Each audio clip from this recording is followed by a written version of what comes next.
Hello friends, welcome to Target Maths. आज हम class 7th का चैप्टर नंबर 13 है एक्सपोनेंट एंड पावर्स, ये स्टार्ट करने वाले हैं।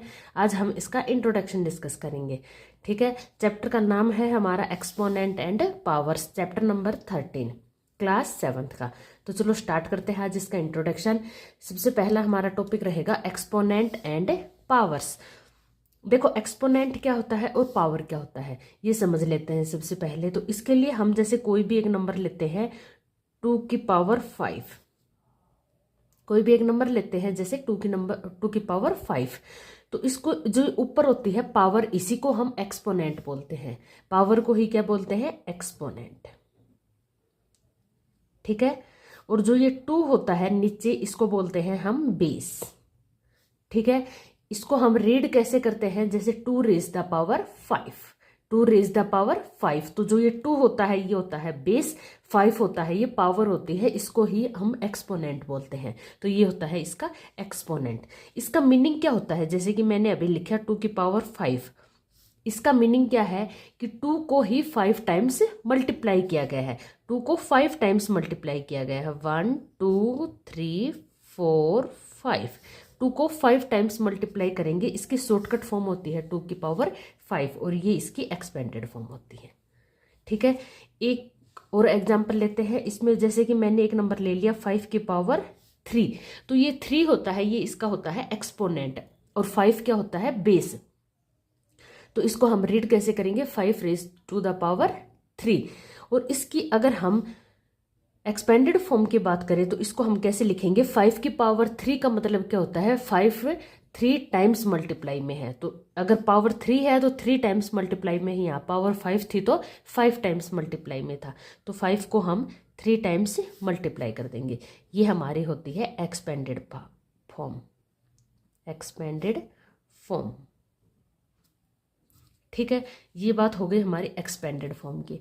आगे बात कर लेते हैं, जैसे कि ये तो हो गई पॉजिटिव नंबर्स की बात। अगर हमें कोई एक नेगेटिव नंबर गिवन होगा तो उसमें हम क्या करेंगे?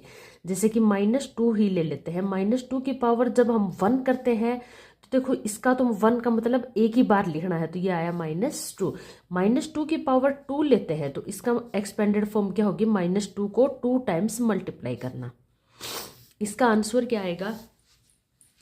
देखो, इनका आंसर करने के लिए आप 2 को 2 से मल्टीप्लाई करोगे। 4 4 टू जा 2 टू जा 4, 4 टू जा 8, 8 टू जा 16, 16 टू जा 32। ठीक है, इसी टाइप से इसको करते हैं। माइनस माइनस हो गया +2 टू जा 4, तो ये आ गया +4। -2 की पावर 3 करते हैं तो इसका मतलब क्या हुआ? -2 3 टाइम्स मल्टीप्लाई है। ठीक है, -2 को 3 टाइम्स मल्टीप्लाई करते हैं। माइनस माइनस +2 टू जा 4, मल्टीप्लाई बच गया -2, तो प्लस माइनस को मल्टीप्लाई करेंगे तो ये आ गया हमारा माइनस, और 4 टू जा 8, तो ये हमारा आया -8। -2 की 3 को हम जब सोल्व करके देखते हैं तो आया हमारा -8। तो हमने क्या देखा? देखो, -2 की पावर 1, तो 2 की पावर 1 तो 2, और अगर ओड है पावर, नेगेटिव की पावर ओड है तो माइनस साइन आ रहा है। यहाँ पे पॉजिटिव इवन पावर है नेगेटिव साइन की, इवन पावर है तो क्या आ रहा है? पॉजिटिव। नेगेटिव की अगर ओड पावर है तो क्या साइन आ रहा है? नेगेटिव। तो इससे हमें क्या पता चलता है कि -1 की पावर अगर ओड होगी, देखो यहाँ पे ओड थी, यहाँ पे ओड थी, तो हमारा साइन कैसा आया है? नेगेटिव। और अगर -1 की पावर इवन होगी तो साइन कैसा आएगा? पॉजिटिव। ये चीज़ें आपको याद रखनी है। ठीक है, आपको यहाँ देख लेना है नेगेटिव साइन की पावर कैसी है, इवन है या ओड। अगर ओड होगी तो साइन नेगेटिव आएगा। 2 की 3 है तो 2 की 3 को हम सिंपली 2 2 2 3 टाइम्स मल्टीप्लाई करके लिख देंगे 8। -1 की पावर कितनी है? इवन है, तो उसके आगे नेगेटिव साइन लगा देंगे।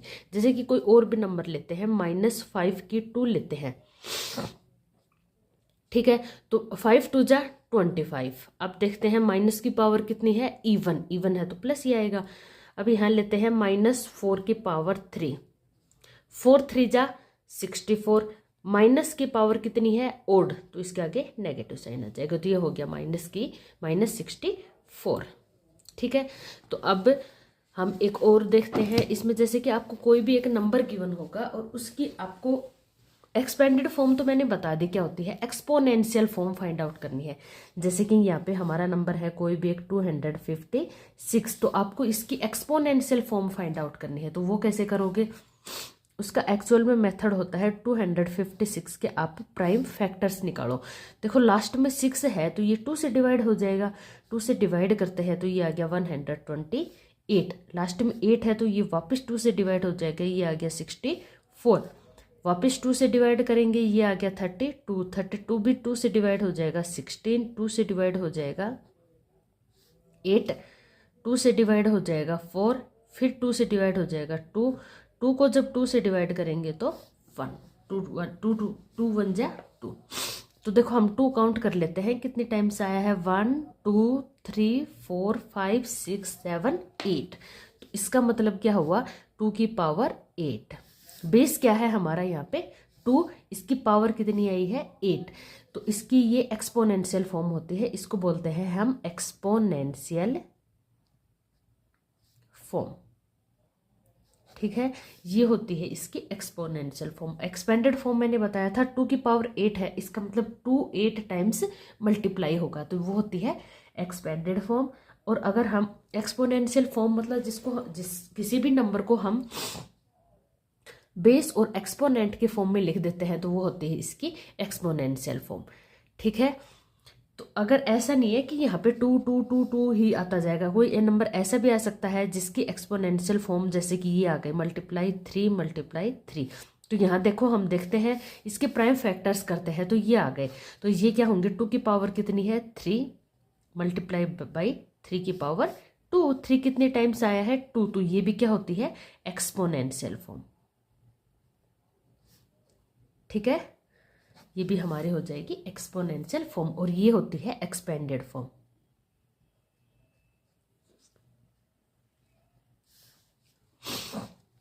ठीक है, आगे चलते हैं। आगे हमारे इसमें कुछ ला जाएंगे,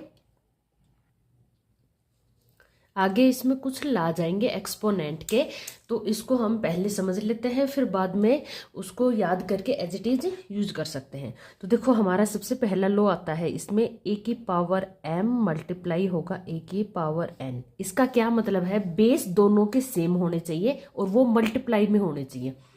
कोई भी दो एक्सपोनेंशियल फॉर्म है जिसके बेस सेम है, ठीक है, और वो दोनों मल्टीप्लाई में है, तो वो क्या होंगे, वो उनकी पावर्स ऐड हो जाएंगे। जैसे यहाँ पे बेस तो सेम रहेगा a, इनकी पावर्स क्या है m और n, ये दोनों क्या हो जाएंगी ऐड हो जाएंगे। जब भी दो एक्सपोनेंशियल फॉर्म हमें गिवन है और इनके बेस सेम है तो और मल्टीप्लाई में है तो इनकी पावर्स ऐड हो जाती है, तो ये हो जाएगा a की पावर m प्लस n। एक एग्जाम्पल लेके देख लेते हैं, जैसे कि यहाँ पे 2 की पावर 5 है, मल्टीप्लाई में है 2 की पावर 4, बेस दोनों सेम है और मल्टीप्लाई में है तो इनकी पावर्स क्या हो जाएंगी ऐड, 5 + 4 मतलब 2 की पावर 9। ठीक है, इस टाइप से सोल्व करेंगे। सेकंड ला आता है हमारा यहाँ पे a की पावर m डिवाइड में हो a की पावर n। अब इसमें क्या है, बेस तो यहाँ पे सेम है लेकिन ये क्या है डिवाइड में, यहाँ पे मल्टीप्लाई थे तो ऐड हुआ। अगर बेस सेम है और डिवाइड में है तो ये क्या हो जाएंगे सब्ट्रैक्ट, माइनस a की पावर m माइनस n। ठीक है, बेस सेम होंगे और ये डिवाइड में होंगे तो इनकी पावर्स सब्ट्रैक्ट हो जाती है। इसमें भी एक एग्जांपल लिख के देखते हैं, जैसे कि 3 की पावर 4 डिवाइड बाई 3 की पावर 2। तो देखो यहाँ पे बेस सेम है और डिवाइड में है तो पावर्स क्या हो जाएंगी सब्ट्रैक्ट, तो 4 माइनस 2, तो ये आ गया 3 की पावर 2। ठीक है, नेक्स्ट लो आता है इसमें हमारा a की पावर m कंप्लीट की होल पावर n। a एक बेस है और इसकी पावर है m, a raise to the power m, complete की इस पूरे कंप्लीट की पावर है n। तो इसमें क्या होता है a की पावर m और n है ये आपस में मल्टीप्लाई हो जाते हैं, a की पावर m n। ठीक है, कंप्लीट की पावर होती है n, तो ये दोनों पावर्स आपस में मल्टीप्लाई हो जाती है, तो ये बन जाता है a की पावर m n। एक एग्जाम्पल देख लेते हैं इसमें, जैसे कि 5 की 3 है और कंप्लीट की होल पावर है 4, ठीक है। तो अब इसमें ये दोनों पावर्स मल्टीप्लाई में हो जाएंगी, बेस रहेगा 5, ये पावर्स क्या हो जाएंगी मल्टीप्लाई, तो ये आ गया 5 की 3 4 जा 12। ठीक है।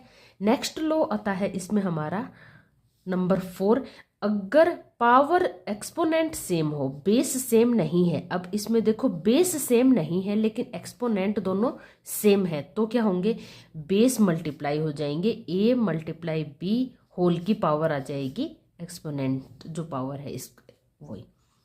ठीक है, इसको हम सिंपली लिख सकते हैं a मल्टीप्लाई b को करेंगे तो a b की पावर m। ठीक है, अगर बेस सेम नहीं है लेकिन एक्सपोनेंट पावर से सेम है और ये दोनों मल्टीप्लाई में है, तो यहाँ पे बेस मल्टीप्लाई होकर और इसकी एक्सपोनेंट पावर आ जाएगी ए बी की पावर m। तो इसका भी एक एग्जांपल देख लेते हैं, जैसे कि यहाँ पे 2 की 3 मल्टीप्लाई बाई 3 की 3। अब देखो बेस सेम नहीं है बट एक्सपोनेंट पावर सेम है और ये दोनों मल्टीप्लाई में है, तो क्या हो जाएगा 2 मल्टीप्लाई 3 की पावर 3, 2 3 जा 6 की पावर 3। ठीक है, नेक्स्ट लो देखते हैं। नेक्स्ट लो है 5 नंबर, a की power m divide by b की पावर m। देखो यहाँ पे बेस सेम नहीं है लेकिन एक्सपोनेंट पावर से सेम है और दोनों डिवाइड्स में है, तो क्या हो जाएगा a अपॉन b की पावर m। डिवाइड का मतलब अपॉन ही होता है, a अपॉन b की पावर m होल की पावर m हो जाएगी। इसमें भी एक एग्जांपल ले लेते हैं, जैसे कि 3 की पावर 5 डिवाइड बाई 4 की पावर 5। यहाँ पे एक्सपोनेंट पावर सेम है लेकिन बेस सेम नहीं है और दोनों डिवाइड में है, तो 3 अपॉन 4 की पावर कंप्लीट की पावर 5। ठीक है, ये लो होते हैं, ये आपको एग्जाम्पल में काफ़ी हेल्प करेंगे, आप इनको सीधा रिजल्ट के तौर पे यूज कर सकते हो। ये रिजल्ट बन गया अब आपके लिए। नेक्स्ट और लास्ट लो है, इसमें एक और लो है कि a की पावर 0 इजकल टू 1। अगर किसी की भी पावर 0 है तो वो 1 होगा ही होगा। जैसे कि यहाँ पे एक एग्जांपल लेते हैं, 5 है, इसकी पावर 0 है तो ये क्या आएगा 1। ऐसा ज़रूरी नहीं है ये छोटा नंबर है, जैसे 7 की 0 है तो ये भी 1, लेकिन इसकी जगह अगर बड़ा नंबर लेते हैं जैसे 135, इसकी पावर 0 है तो ये भी क्या आएगा 1। कोई नंबर छोटा हो बड़ा हो, अगर किसी की पावर 0 है तो वो नंबर क्या होगा 1। ठीक है, नेक्स्ट चलते हैं। नेक्स्ट टॉपिक हमारा लास्ट टॉपिक रहेगा decimal number system. Decimal number system क्या होते हैं, decimal number system. Decimal number system क्या होता है, जैसे कि मैंने कोई भी एक नंबर ले लिया, यहाँ पे 5 1 10 100 1000 10,000 लाख, 5 लाख है, तो इसके डेसिमल नंबर सिस्टम में क्या होता है, इसको शॉर्ट फॉर्म लिखनी होती है। आपको जितना आप शॉर्ट करके लिख सकते हैं उतने आपको शॉर्ट फॉर्म लिखनी होती है इस नंबर की। तो देखो यहाँ पे क्या है, 5 मल्टीप्लाई करेंगे इसकी शॉर्ट फॉर्म में तो कितने जीरो है, 1 2 3 4 5, तो 10 की पावर 5। ये क्या हो गई इसकी शॉर्ट फॉर्म या स्टैंडर्ड फॉर्म। तो ये होते हैं डेसिमल नंबर्स। आप ये तो छोटा नंबर है, इससे ज़्यादा बड़े बड़े नंबर्स लेंगे तो उनको हम इजीली रीड नहीं कर सकते, लिख नहीं सकते, तो उसको हम शॉर्टकट या स्टैंडर्ड फॉर्म में इस टाइप से लिख लेते हैं। एक और एग्जांपल लेते हैं, जैसे कि